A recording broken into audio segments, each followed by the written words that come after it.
Welcome to the Grow Strong Leaders podcast. I'm your host, Meredith Bell, and I interview business leaders who are committed to their own growth and the development of everyone on their team. If you enjoy my podcast, be sure to subscribe and rate it on your favorite podcast platform. Thank you for joining me today. I am your host, Meredith Bell, and I'm very excited to have as my guest today, JC Lapierre. I heard JC's interview with Mark Goldston on his podcast called My Wake Up Call, and I knew immediately I wanted to have JC be a guest on my show because she's the epitome of the kind of leader I love to bring to you. She's worked on her own growth, I think, her entire life, and she's dedicated to creating a positive culture at PwC where people thrive and achieve their full potential. Welcome, JC, to my show. Thank you so much for having me. I am so looking forward to this. I just got out of a 5-hour meeting and I ran out of the door because I was like, I cannot wait to have this discussion. I'm so glad. I love that kind of enthusiasm. Well, let me share a little bit with my listeners before we jump into our conversation about who you are and what you do. JC serves as Chief Strategy and Communications Officer for PwC, based in the firm's Boston office. She's a visionary leader, creating strategy and collaborating with leaders to help develop, communicate, and sustain corporate initiatives.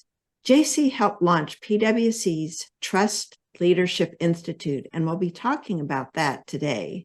She's also helped create and guide PwC's CEO Action for Diversity and Inclusion, the largest CEO-driven business commitment to advance diversity and inclusion in the workplace. She was named a 2022 PRWeek Woman of Distinction, as well as 2022 Outstanding In-House Professional of the Year. And JC stays very busy. She sits on the board of Flying Kites, a progressive school network in rural Kenya. And she's also an active biker and participates every year in the Pan Mass Challenge, a fundraising bikeathon that benefits the Dana-Farber Cancer Institute. So JC, I want to start with what I see as your personal quest to discover your purpose and develop the attitude of how can I be better every day? One of my favorite topics. And as you said, something I know will be a lifelong journey because I just don't believe you ever get there. I watched my grandfather, and I'm so grateful for the lessons that he taught and instilled in me. But as somebody who came over from Russia and immigrated here with a large family and with nothing in his pockets, but with his hard work and hustle mentality, he is somebody who embodied both learning something new every day, but also a life of service. And that life of service for us was towards his family. And he was such a remarkable person. He paid for all 7 of his grandchildren to go to college. And what a gift that is. And I committed to myself and to him that I want to pay that forward by remembering, instilling, and trying to share those lessons of continued growth and living a life of service of others to others. That's very inspiring. So where did the idea come about being better today? How did that evolve, and how do you actually apply that? Yeah, I think the being better today started a little bit when, and you heard a bit about this in the podcast that I did, is my 30s midlife crisis, third life crisis, whatever you want to call it. But that was one of the first times where I realized I can't measure my life in these really big milestones that I had been measuring it by. And so I thought, go to school, go to college, get a job, then you get married, and then you have kids. And I found myself at 33, having had a series of miscarriages. I got divorced. I had 2 very dear friends with cancer. And I just thought to myself, holy cow, like perhaps these really big milestones and achievements are too big. And what if we make things a lot smaller and learn to measure our journey, and not even success, because I don't even like using that word. Like, what if we start to measure our journey in days, in small steps? And I got really scared at one point after that and made my world really small.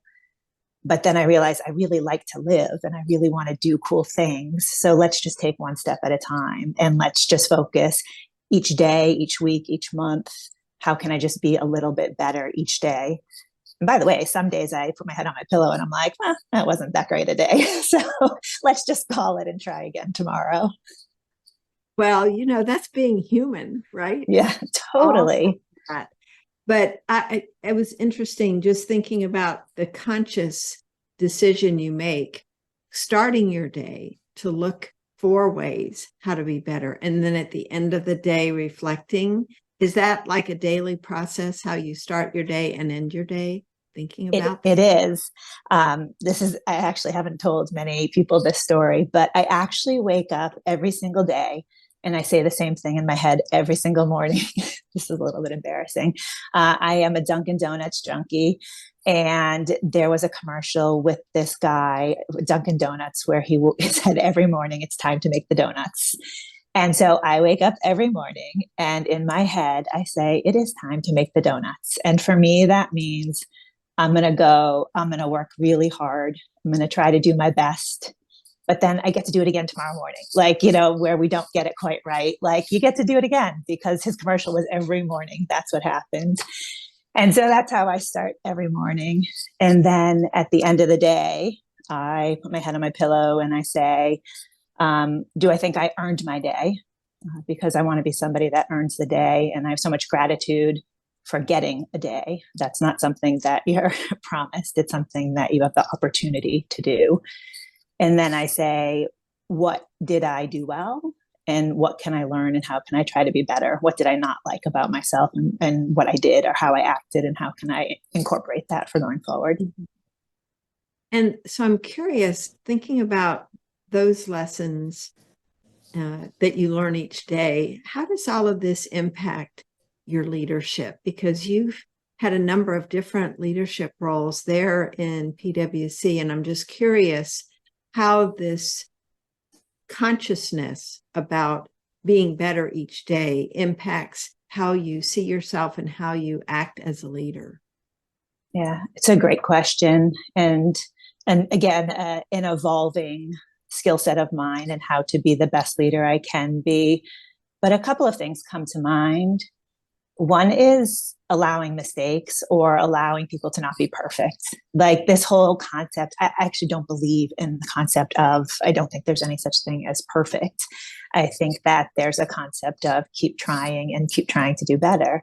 And so I really encourage my teams to try new things, to challenge what has always been done, to ask great questions and not be afraid of what might come, because we will get some things not as expected. We will get some, perhaps people, stakeholders that are not as happy with us, but we just learn from them and we keep going. And so I think that's one really important message. I think another one is this concept of transparency and authenticity. And I think the more information we give each other about each other and sharing who we are, what we need, what we want to be, and what we want to become, and then also sharing information about what's happening around us, allows us to talk more of the same language. Each of us, this very well, each of us grows up. And as we grow up, we sort of evolve to our own unique language because of confirmation bias, because of experiences we've had in our past, because of any number of things.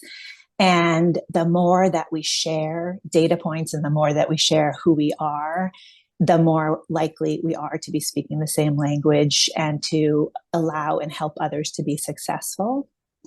And then I'd say the last one, which is actually the most important one to me, and I am so grateful to the many mentors I've had at PwC, but one in particular, she sat me down 2 years in to PwC, and I was crying because I was like, the whole firm is going to fail because I can't figure this out and I can't solve this problem. And it's just something I wasn't used to, is not being able to figure it out. And I felt overwhelmed that everything hinged on this. And she said, one of the greatest things about PwC is we are a team. She said, and we work as a team, we succeed as a team. And when we don't get it right, it's as a team. She said, so always have confidence in that it is a team that does it. She said, and the great leaders lead that team and they take the responsibility for that team and they share all the successes with their teammates. And that is something that I really aspire to, and I try to do as much as possible. Something else I remember you saying when you had your conversation with Mark was around not judging others. Oh, and yes. Really, that struck me so much because we tend to judge ourselves pretty heavily. And I think, at least I have found for me, tell me if you've seen this with yourself and others, when I'm feeling most critical about myself, that's when I become more intolerant of others' behaviors. Yeah, completely. Completely. I think we all do. And I think that it also is loosely related to when you're stressed and how our behavior changes in moments of stress versus when times are less stressful, I believe. That's something that I actually have spent a lot of my time working on myself, to challenge, to change, and to evolve. And that stems from that period in my 30s where I not only redefined myself and who I wanted to be. And by the way, I'm not even sure redefining myself is the right words versus actually listen to who I am and what I might want to be. And then also said, you don't have to lock into that forever, but that's a really good place to start, is who you want to, your values and who you want to be known as and who you aspire to be. But I, in my own head, felt judged because I was divorced, because I didn't have kids. And, this was 18 years ago, and it wasn't as common. It was common, but not as common.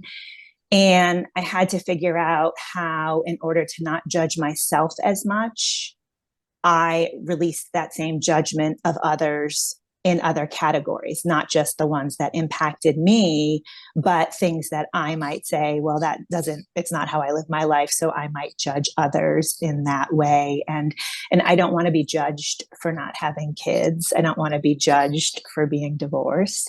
I want people actually to see that those, in fact, have become my superpowers. And so how can I ask questions of people without judgment in them? Like, I never ask the question, do you have kids? Because that has a judgment in it. It has a judgment of you should have kids. And so really asking truly open-ended questions and listening to the person say, here is what I want to be, and here is how I would love for you to look at me, and then to help me be my best self. And I think I read like 20 books on how to ask effective questions and how to be a better question asker. And that's something that I really like challenging myself to do. I love that approach, JC. I think it's brilliant. And I would encourage my listeners to take that approach, this asking questions to really get to know someone else. And I'm curious because I can tell this is a very, strong value because you've worked on it consciously for quite a while. And my guess is you want to help guide others to be less judgmental as well about themselves and others. So as a leader, how do you help them accomplish that or move towards that? Yeah, I think that is so true. I think that, to your point, I think we judge ourselves the most and we give ourselves the least grace. Like, you would never say the things that you say about yourself, about your closest friends, right? Like, we would just never use some of the words in the way we judge ourselves as to how we contemplate those that we know, those that we admire and engage with as friends or as colleagues. And I think that, one of the things that I try to do which is honestly really uncomfortable to me, because I don't like talking about myself, is to share my story. Because I do think, and what I've come to learn is that that helps give permission to people to contemplate and to think about what might be similar for them and where might they go. And again, something that feels really unnatural to me. I love to be sort of the second chair and giving a tailwind to somebody, but not be the one that's sharing the story.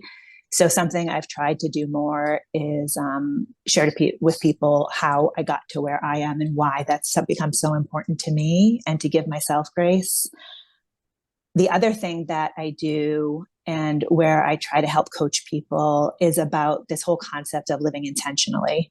Because I think when you get really super clear on what your why is, and then build an action plan of how you're going to execute that, then it starts to get easier to not judge yourself, because you've built a plan and you're living that plan.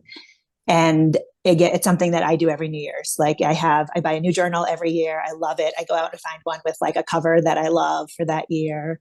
And I sit down in the 5 categories I've decided for me are most important for me to live an intentional life.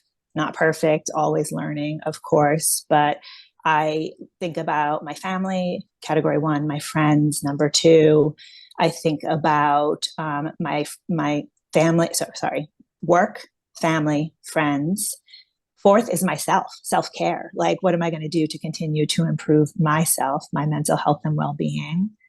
And then the 5th is, how do I give back to the community, and what do I want to do to pay forward and to make things better around me? And so I think about, for that year, what are the things I want to do and how do I want to improve myself? But then I actually put a plan in place, recognizing you only have 24 hours in a day, 7 days a week, somewhere between 28 and 31 days in a month. And you can't go beyond that. And what that actually looks like is writing down the list of friends I want to invest in that year. And actually, am I going to work out this year, or am I going to give myself a pass? This year, I just told my whole team on a call this last month, we talked about mental health and well-being. For my mental health last year, I took a full year off from working out. I have worked out since I can't remember, but like for a very long time. And I just didn't want that to be a part of my life, because there were other things that were more important. But in choosing that, I had to give myself permission to then not get mad at myself for what might come because of that, and say, if I am a little softer than I typically am, and if, I don't have quite the stamina that I typically would, that's okay. You chose that. You chose that. So you let yourself do that and actually be proud of it. You are living the intentional path that you chose. And so a lot of times I sit down with people and I help them draw a circle and say, this is the time you have. What are the categories that are most important to you? How do you think about intentionally giving the pace and the time to those categories, and really put a plan in place? And then you got to forgive yourself, or not even like forgive, but be proud of that you lived that plan that you chose. And it doesn't have to be all things to all people, because that's not really a thing. JC, I love the fact that you don't have a predefined set of categories, because most people that have goal setting planners, you've got these categories that you have to force fit. And I've never liked a lot of, there's not 100% of them that I want to focus on. So I love the fact that you have people create their own. And to me, what you're doing there that I think is so important as a leader, along with the questions that you ask, is getting people to think for themselves and feel free to offer their own opinions. And it ties in with another word that came to mind as I was listening to you when you talked about telling your story, this whole idea of being vulnerable. You were talking about being authentic, but to me, there's another aspect of leadership where I think it's sometimes misunderstood, this idea of being vulnerable. And what does that really mean? Because people get scared of, well, they expect me to, say things I'm uncomfortable doing. For you, what does it mean to be vulnerable, and what have you seen as the benefits of being willing to open up? Yeah, it's so important. And I know we'll get to this, but that is one of the founding hypotheses or premises of Trust Leadership Institute, CEO Action. And for me, what that is, and I've learned so much of this, really, I am a reflection of the people that I've gotten to learn from my entire life. And Tim Ryan, who's our CEO, he's so good at this and has encouraged me to be even bolder in this. It's something I've always known, but to really lean into it is that I don't have all the answers. Like I can't possibly know all the things, and I don't have all the answers, nor do I want to. I actually want to do things with a team. I want to be willing to say at any point, I don't know the answer to that, but let's sort of figure it out together. I want to be able to learn from anybody. And I do think that everybody you engage with can teach you something, including something you don't want to add to your book of business and who you want to be. But I think that it's really important to acknowledge we don't have all the answers. And recently, I think we all can agree the world has moved at a pace that you truly can't know all the answers. And there's so much to know and to learn and to continue to lean into, but we've got to do that together. And so vulnerability starts with being really candid that I don't have all the answers. I'm not always at my best. And I'm willing to acknowledge those things when either of those conditions come up and occur. Like it's just no matter who I'm with. And I think that vulnerability also, that last part is really important, no matter who I'm with. I'm always that same person, regardless of who I'm talking to and who I'm having that conversation with. Mm-hmm. And I think what you do in taking that approach is you make it safe for others to also acknowledge I'm not perfect, I'm not having the best day, so they can be honest with you and not try to put up a front pretending to be what they think is expected of them. And that leads to greater honest communication, I think. I think so too. I think a story that I love, it's like closely related, but it helped me on this path. And it was when I was in college. I love to read, and I had read a lot of books. And you go to college and you get access to really interesting courses and points of view and professors. And I started to use some bigger words because I was learning bigger words and learning bigger theories. And I was talking to my mom one day, and she said, "You sound like an a-hole, right?" And I said, "What?" I said, "What do you mean?" And she said, "The point of talking is to be understood." She said, "And you're using all these really big words." She's like, "And I don't even understand you." She said, "So what's the point of communicating?" And it was one of those like eye-opening, really just rocked me. And I thought to myself, wow, like, the message is so important of the point of talking and communicating is to be understood, to be heard, to have somebody really see me. And I made it a goal of mine after taking in that feedback to speak, to be heard. And I think that is something that was such a helpful lesson. And, moms, they're really good at giving you those real good lessons. Yeah, they are. And kudos to you for not getting defensive and rejecting it out of hand, and instead really paying attention to see the truth in what she said. You mentioned the Trust Leadership Institute, so I want to go there because I so admire what you all have done. Talk about the origin story behind that. I love that. Thank you. 2 years ago, PwC rolled out our current strategy. So it is called The New Equation, and it is predicated upon our real true belief that what companies need to do more than anything over the next years, we'll call it 5, 8, whatever number of years, is to be able to deliver two things. And it's not one or the other, but it's doing both in balance. And that is building trust with your stakeholders. It is an ever-growing number of stakeholders in today's day and age that are demanding that companies step up and fill a place in this world to help to build that trust and to be an authority to make decisions, to help people understand as the world moves faster. And so companies need to be able to build trust, to be able to get the talent that they want, to be able to have the customers that they aspire to have, to serve their investors and hopefully have people who want to invest in them. So trust, building trust is one side of that. The other side is to deliver outcomes. You have to actually do what you say you're going to do. And you have to, of course, you don't get it right every time. And that's okay. That's not a problem. Organizations are like people. We get it wrong. People get it wrong. Organizations get it wrong. But you have to deliver outcomes as well, because that's how you then employ people and you serve your investors. And the balance is really hard between building trust and being able to deliver and unlock outcomes, particularly as technology has proliferated, as expectations get bigger, as COVID happened, and we all had to change the playbook for our organizations overnight. We all know that the world continues to throw us thing after thing, and you've got to be really resilient and really agile in today's day and age.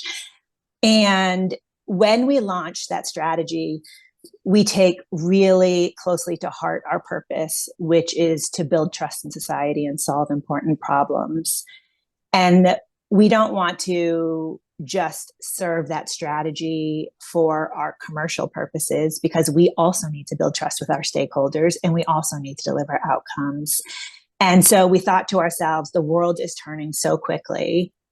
This concept of trust is becoming more important because as the world spins faster, people are being left behind, or they're finding it harder and harder to understand and to be able to have the confidence that this is as it is said to be. And a number of studies have shared that people are looking to business leaders more than any other authority currently to be able to find that confidence.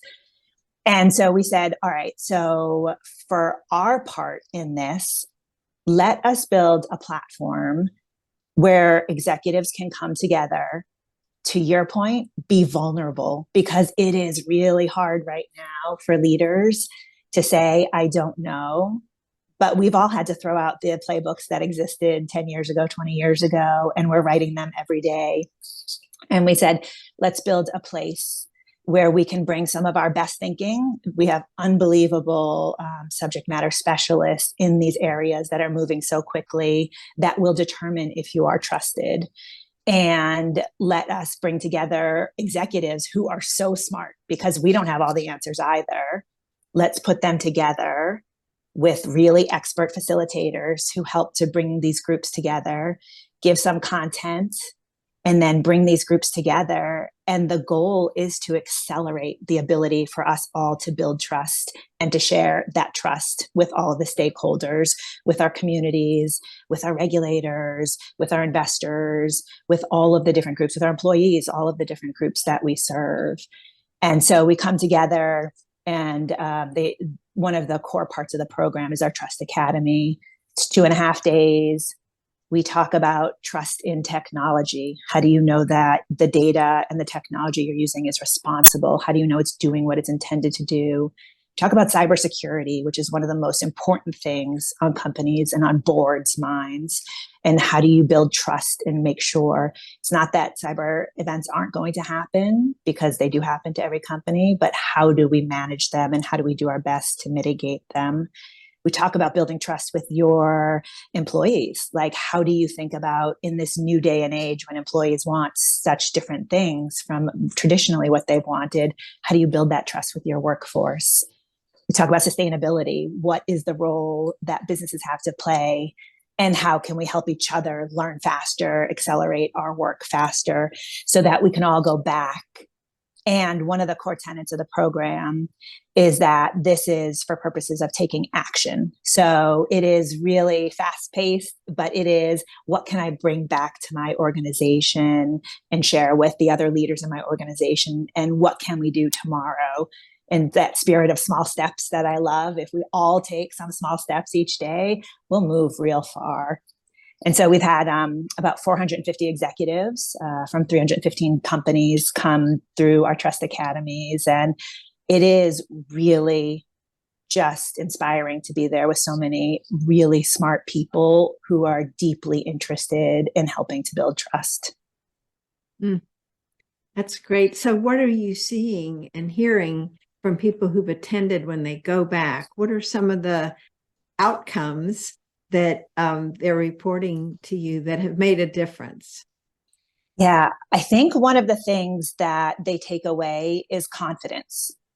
Really, it feels very lonely being a business executive right now. And that's something we hear over and over again. And so getting to bat around ideas of things that you are thinking about doing. None of us have implemented the kind of technologies that we're seeing these days. You know, it's like you're a leader, but all of a sudden you're supposed to understand everything about generative AI and how that can completely change every part of your business model. And so after 2.5 days of being with a stimulating, smart, interesting group, having real smart perspectives shared, I think a lot of our executives go back saying, I have more confidence to move forward and to start and to try. So that's one of the key things that we hear from our leaders. A second is the importance of embedding trust in each part of the business, and that we actually need to, as leaders, own trust and prioritize that as something we really embed in processes. Like, how do you make sure when you're putting generative AI models to use that the models are going to do the right things, that they're responsible? And so just even having this concept of, as you employ your business strategy and as you think about where you're headed, asking the question, have we done everything we need to do to make sure it helps us be more trusted, not less trusted? And how do we make sure that we do the right things, that we have the right skill sets in order to be able to do that? And I think that those are some of the key things that they learn. I love that some of the cohorts that have come together, like, stay connected and have monthly calls and continue on with really challenging each other, learning from each other, sharing ideas. So that's one of the things that I really love to hear. Yeah, I think that's so critical, because you can come to an event, but if there's no follow-up and practice, if you will, then things don't stick as well. I'm curious, tell us a little bit more about PwC, because you all have hundreds of thousands of people. How have you, well, tell us about your business, first of all, for my listeners that may not be as familiar with your offerings. How are you incorporating this building trust, building outcomes within your own company? Yeah, thank you. So for those that haven't had the opportunity to engage with PwC before, we are a professional services organization. And honestly, we like to help companies with absolutely anything they have on their mind, whether it's how to grow, whether it's how to manage risk. We do financial statement audits, we do tax work, we help to implement technology. Truly, it is about talking to clients and saying, what are the opportunities that we see for you so that you can continue to do the things you want to do to live your purpose? How can we help you manifest your purpose better? And that is what we spend our time doing. And I've been here 27 years, and I've gotten to see it grow from a more traditional audit and tax, accounting and tax practice, into this multidisciplinary organization that has skill sets in so many different areas, so that if you want to understand what's happening in forestry trends in Africa, like, I got somebody for you. Like, we'll call someone up and we can help you figure that out. And that's just so cool. Our goal, truly, as I said, our purpose is to build trust in society and solve important problems. And our purpose is to help other clients fulfill their purpose. So the way that we do that, quite honestly, is through our people. And one of our biggest investments is making sure that we have people that want to come and work at PwC, that feel like it's an incredibly rewarding career to do so, and that want to stay and want to help us help our clients. So one of the things that we are doing as part of our strategy, as part of the new equation, is not only listening really intently to our clients and saying, how can we make sure we have all the capabilities you need so that you can transform your business, so that you can find new channels to grow revenue, so that you can manage the risks that exist today between, like we talked about, cybersecurity risks or any other risks that come up. But we, in addition to building those skill sets and making sure we have that, we implemented and we launched a strategy called My Plus that I think is one of the most exciting things that we're trying to do.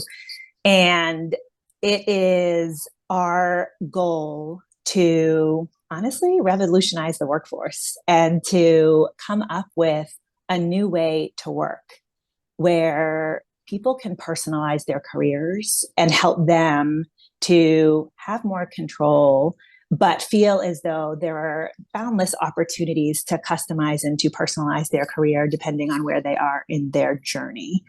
And so I'll explain a little bit more what that means.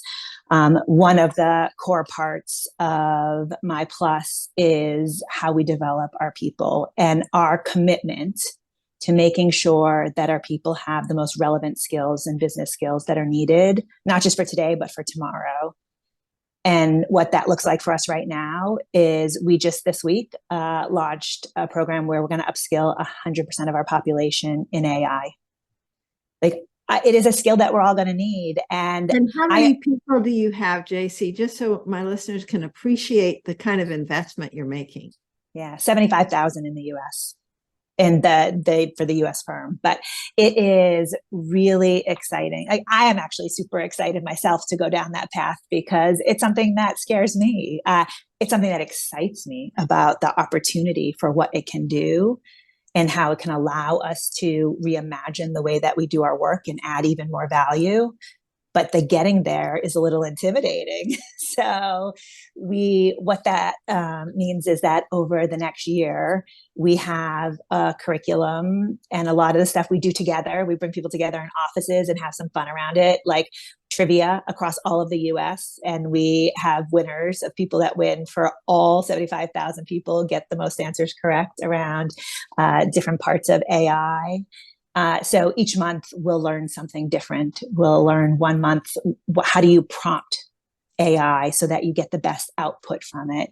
1 month we'll learn what is responsible AI and how do we make sure that as our people start to engage with it, so we help our clients, that they have that trust and responsible mindset to go into it. And so upskilling and development of our people is a commitment and something we want. When people trust us to join PwC, we want to say to them, you can trust that we will continue to invest in you and make sure you have these skills. And so for however long you stay with us, and then for whatever you may choose afterwards, that you will be an incredible business professional.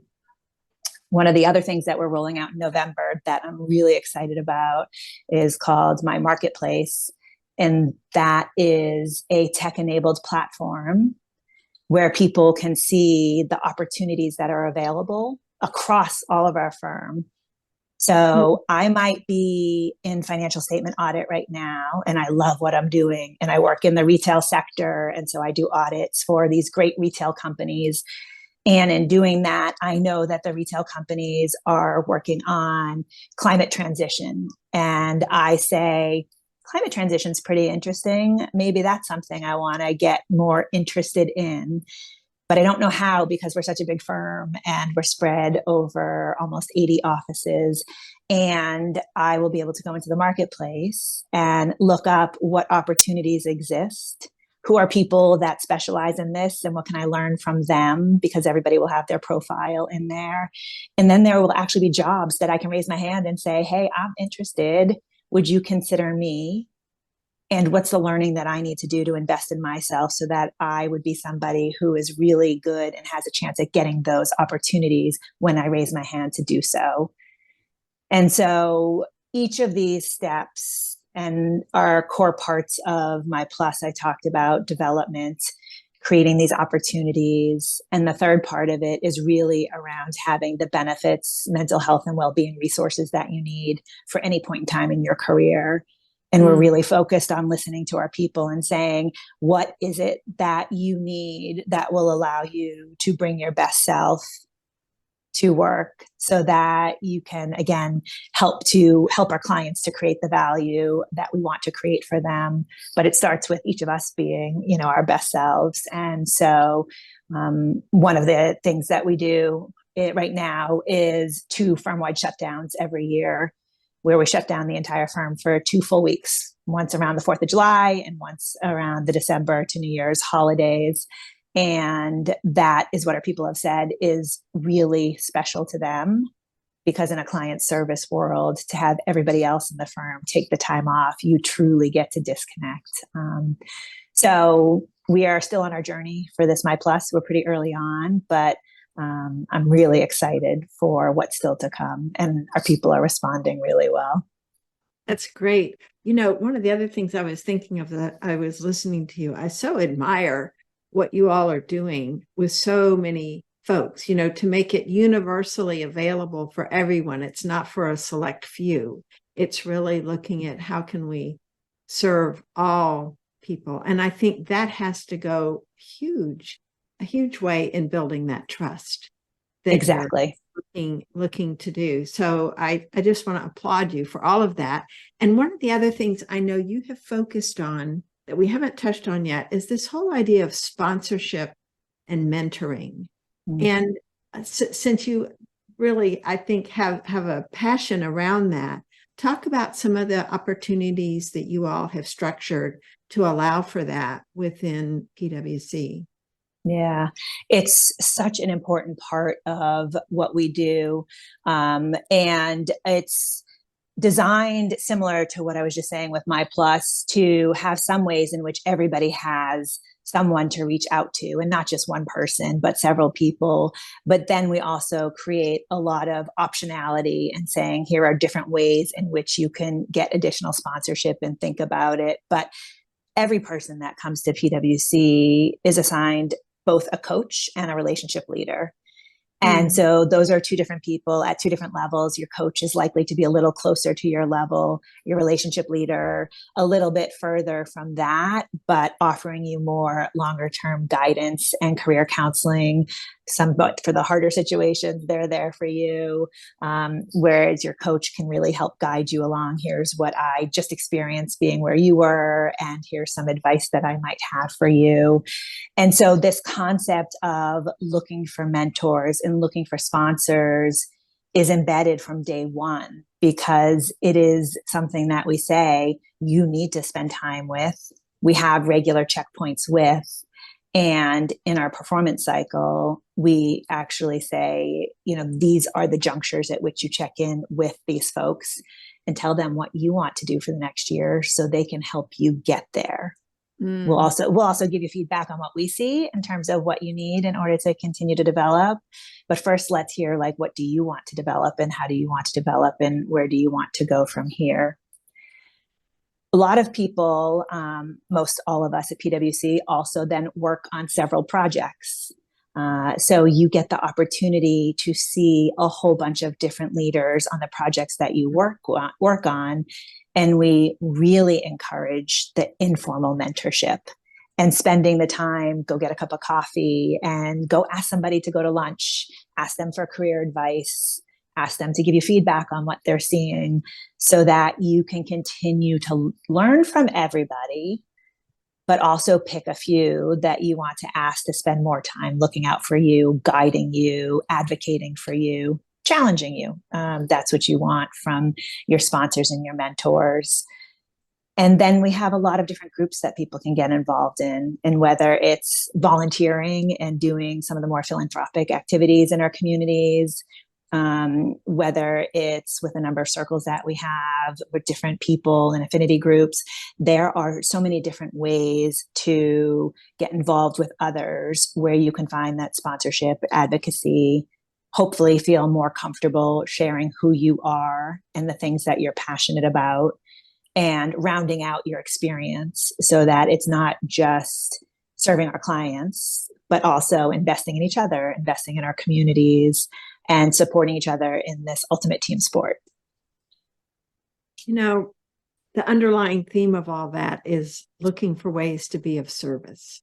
And I just love that. I love that that's the focus, because I think about when people, start feeling depressed or down, it's because the focus is on themselves. And then when we learn to reach out and see how we can be of service to others, it's amazing how it elevates the emotion. So I just love what you're doing. And the time has flown by. I wanted to find out, though, before we close up, was there anything else that I didn't ask you about that is kind of on your mind or in your heart that you would like to share with my listeners?